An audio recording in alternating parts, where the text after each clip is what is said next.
Hey everybody, so welcome to the next part of this, and we're now going to look at playing some minor arpeggios, and we're actually going to take these beyond the basic triad, because we did that in part one, and we're actually going to look at playing it through to the 7th. We're going to add the 9th, the 11th, the 13th, right? Let's do it again in the key of B flat.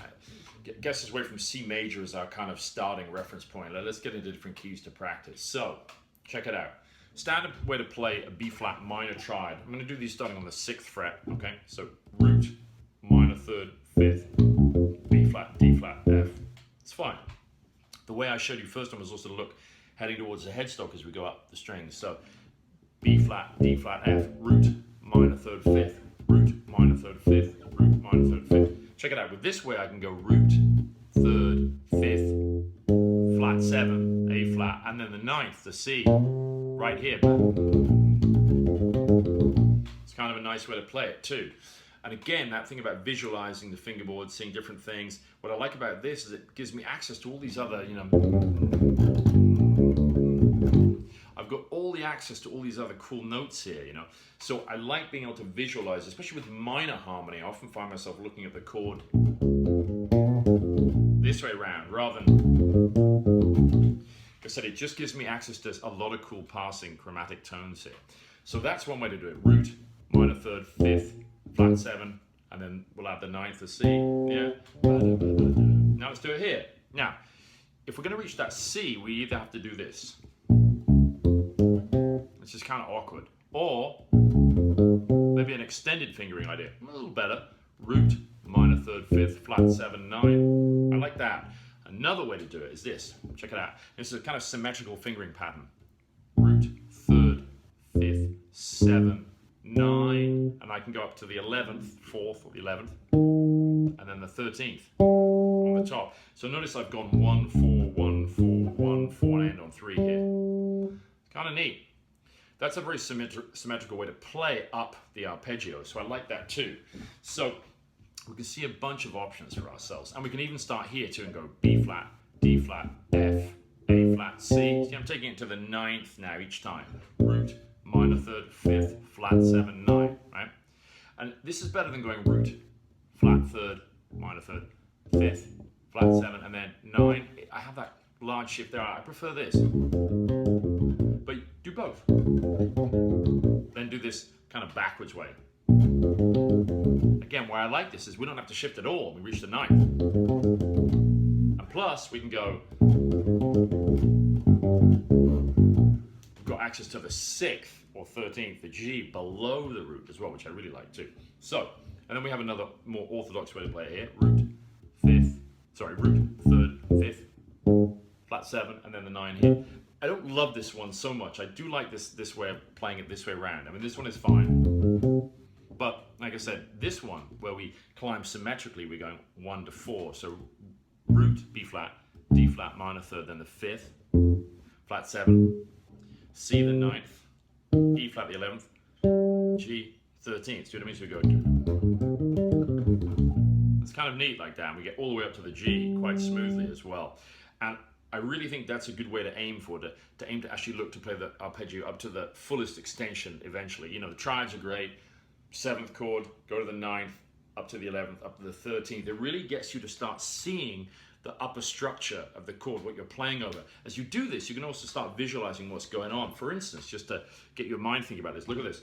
If we play that B flat minor, I guess 13th arpeggio, look, up to there. If I look at the top 3 notes, it's actually a C minor triad on the top. Look, C, E flat, G. That's a C minor triad on the top of a B flat minor 7 arpeggio, right? Because here's B flat minor 7, B flat, D flat, F, A flat, right? Root, minor 3rd, 5th, flat 7. Now, if I go to a C and I just play a C minor triad, that's the top part of that B flat chord as well. So it's kind of nice. So again, you'll start kind of opening your mind as you do this, as you play. You'll start to see these melodic shapes on the top part of the chord, and you'll be like, well, a B flat kind of like a minor 13. It's really a B flat minor 7 with this C minor triad stacked on top of it, right? Now that's kind of cool because let's say you're playing over a B flat minor chord, right? Somehow I'm just doing a B flat minor 6 here. See, there it sounds kind of nice against that that B flat minor sound.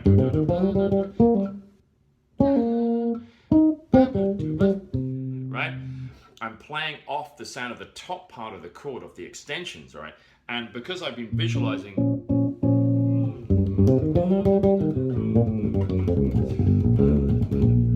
it means that I'm able to really see that and I hear it. So as I practice it,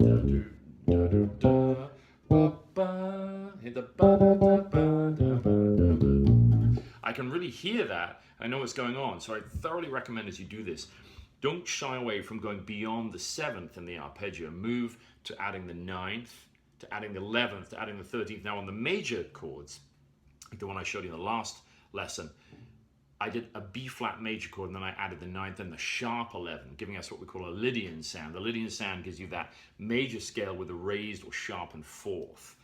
The Lydian mode, is some of you guys will know, is the 4th degree, built off the 4th degree of a standard major scale. Now with this, with the minor, when you play the 11th, it's not altered. We just play a straight 4th, an octave high, the 11th. So if I'm playing a B flat minor, the 4th is E flat. So at the top, I don't mess with that. That's what it's going to be. And then a G on top. And the G is that great kind of Dorian minor sound. It gives us that really cool, bright kind of sound. When you hear a minor 6 chord, that's what you got going on. A root, a minor 3rd, and the 6th is in there, but not the 7th. And often in jazz standards, the 1 chord will actually be a minor 6 chord, not a minor 7. So in a tune like Autumn Leaves, if it was resolving, and let's say it was in the key of B flat minor, it would resolve to either a straight B flat minor triad or a minor 6. People often say it resolves to a minor 7, but really, if you look at in the history of the Great American Songbook, it's often the tonic minor chord is like a straight minor triad or a minor 6, and it's actually a great sound. Listen to that.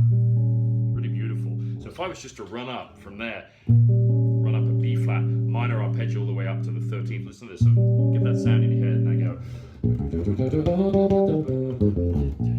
It's a really nice sound. Even just sounding the arpeggio all the way up to the extension to the 6th there, or 13th on top. So practice that too. You've got your major chords, which I did in the last one, and then now you've got minor. We're taking it all the way up to the 13th when you're comfortable with that. And like I said, when it's appropriate, look at different ways to actually, use different fingering for this. So, I like this one where it was symmetrical. It's a very gradual move across the fingerboard. But you can look at other ways. That backwards fingering, look. You could do this and then, that's the last one I'll show you here, where we go backwards, B flat, D flat, F. And then here we've got the A flat, and then from here we could play the 9th. Now I've got 2 more notes to play, the E flat, the 11th, and the G, the 13th. So I could play them here with extended fingering. That's quite nice too. So we go. And sometimes I'll use this idea of an extended fingering thing, where I'll actually use it for a pull-off. So you go.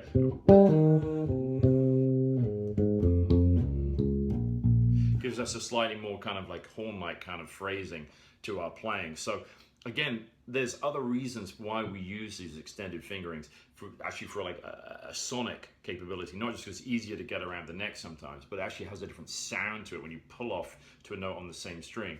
And that's something that I'll be talking about in some phrasing workshops too. So anyway, I hope that was of interest, and I'll see you on the next one. Have fun with that.